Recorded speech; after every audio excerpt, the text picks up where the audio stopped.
તો હેલો મિત્રો, તમારા બધીનું ફરી એકવાર સ્વાગત છે મારી યુટ્યુબ ચેનલ મિસ્ટર નિક બ્લોગ્સમાં. તો મિત્રો આજે આવી ગયો છું હું વહતા દાદાએ. તમે જોઈ શકો છો કે આ ખડા ગામનું લોકેશન છે. તો અત્યારે હું આવી ગયો છું વહતા દાદાના દર્શન કરવા. તો તમે વિડીયોમાં બની રહેજો, તો હું તમને બધું બતાવીશ. ઓકે, તો મિત્રો ઉપર છે વહતા દાદાનું મંદિર અને હું ઉપર જાઉં છું. અહીંયા છે ઉપર મંદિર, અહીંથી હું જાઉં છું. તો વિડીયોમાં બની રહ્યો, હું તમને બતાવું. ઓકે, જો મિત્રો તમે જોઈ શકો છો કે આ છે વહતા દાદાનું મંદિર. એકદમ દરિયાની નજીક જ છે, જોઈ શકો છો તમે. તો તમને પહેલાં અંદરથી દર્શન કરાવી દઉં.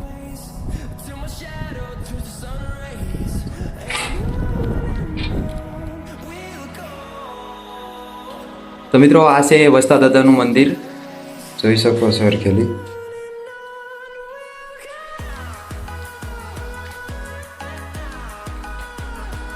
તો આપણે પહેલા દર્શન કરી લઈએ.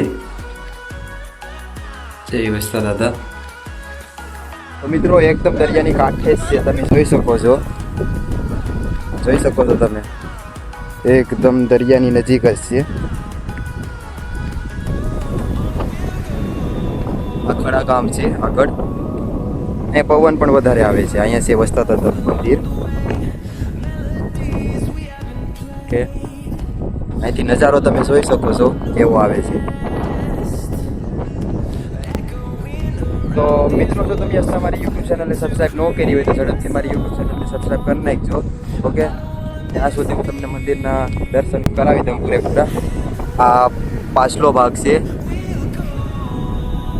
પાછળથી જોઈ શકો છો. પાછળથી કંઈક આવી રીતનું લુક આવે છે. આ પાછળનું લુક છે. ફ્રેન્ડ છે તો એને જોઈએ ભાઈ. હું કહે, બોલો ભાઈ, શું કહેવા માંગો છો તમે? બોલ બોલ બીજું હું ભાઈ વખાવે તમને. જોઈ શકો છો અહીંયા જો ફોટોશૂટ શરૂ છે. અમારો અજયભાઈ ફોટા પડવી છે અહીંયા. બાકી તો તમે જોઈ શકો છો આ નજારો કે દરિયાની કાંઠે છે એકદમ. તો મિત્રો આ ઉના તાલુકાના ખડા ગામે આવેલું છે આ મંદિર. અહીંયા લોકો, ઘણા લોકો, શ્રદ્ધાળુ લોકો આવે છે અહીં બારથી. એટલે કે ખડા ગામનું પ્રખ્યાત મંદિર છે. એટલે કે અહીંયા બારથી બહુ માણસો આવે છે જોવા માટે. આ મંદિરની મહિમા જ અપાર છે.